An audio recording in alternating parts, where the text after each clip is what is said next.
तुमच्या प्राणांना कधीही गरज भासली, सुप्रीम फार्मा आहे तुमच्या बरोबर, तेही वर्षभर 365 दिवस। तुमचे पाळीव प्राणी असो किंवा शेतातील मालमत्ता, आम्ही सोपवतो विश्वासासह दर्जेदार औषधी। औषधांचा परिणाम टिकवण्यासाठी आणि तुमच्या सुविधेसाठी आमच्याकडे आहे एसी, थंड आणि आरामदायी वातावरण। मिडनाईट असो किंवा कुठलाही वेळ, इमर्जन्सी सेवेसाठी आम्ही तत्पर। एक कॉल करा आणि मदत लगेच। सुप्रीम फार्मा वेट, दिवस रात्र तुमच्या प्राणांची काळजी घेणारे। येथे तुम्हाला मिळणार आहे सगळ्या औषधी एकदम स्वस्त दरात, ते 30 ते 40% डिस्काउंट वर।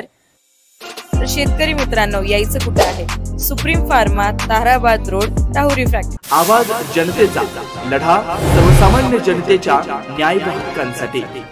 राहुरी शहरातील स्टेशन रोडवरील गुलदगड वस्ती इथं विजेचा धक्का लागल्यामुळे बैलाचा मृत्यू झाल्याची घटना घडली।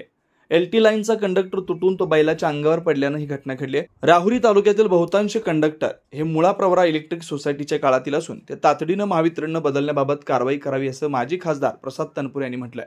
स्टेशन रोडवरील गुलदगड वस्ती येथील शेतकरी सुनील पंढरीनाथ गुलदगड हे बैलाच्या साह्यानं शेतात मशागतीचं काम करत असताना शेतातून गेलेल्या एलटी लाईनचा कंडक्टर तुटून बैलाच्या अंगावर पडला व विजेच्या धक्क्यानं जागेच मृत्युमुखी पावला।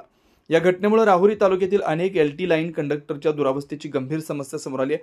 सदर कंडक्टर प्रामुख्याने मुळा प्रवरा इलेक्ट्रिक सोसायटीच्या काळातील असल्यानं ते अत्यंत जुने झालेत। या जीर्ण झालेल्या कंडक्टरमुळे भविष्यात गंभीर अपघात होण्याची आणि जीवितहानी होण्याची शक्यता वाढली आहे। या घटनेची गंभीर दखल घेत माजी खासदार प्रसाद तनपुरे यांनी महावितरणचे श्रीरामपूर विभागाचे कार्यकारी अभियंता यांना तातडीनं पत्र पाठवून जुन्या आणि धोकादायक कंडक्टर बदलण्यासाठी त्वरित कारवाई करण्याची मागणी केली। नवनवीन घडामोडी आणि सत्य बातमी पाहण्यासाठी आजच आमच्या YouTube चॅनलला सबस्क्राइब करा, शेअर करा आणि लाईक नक्की करा।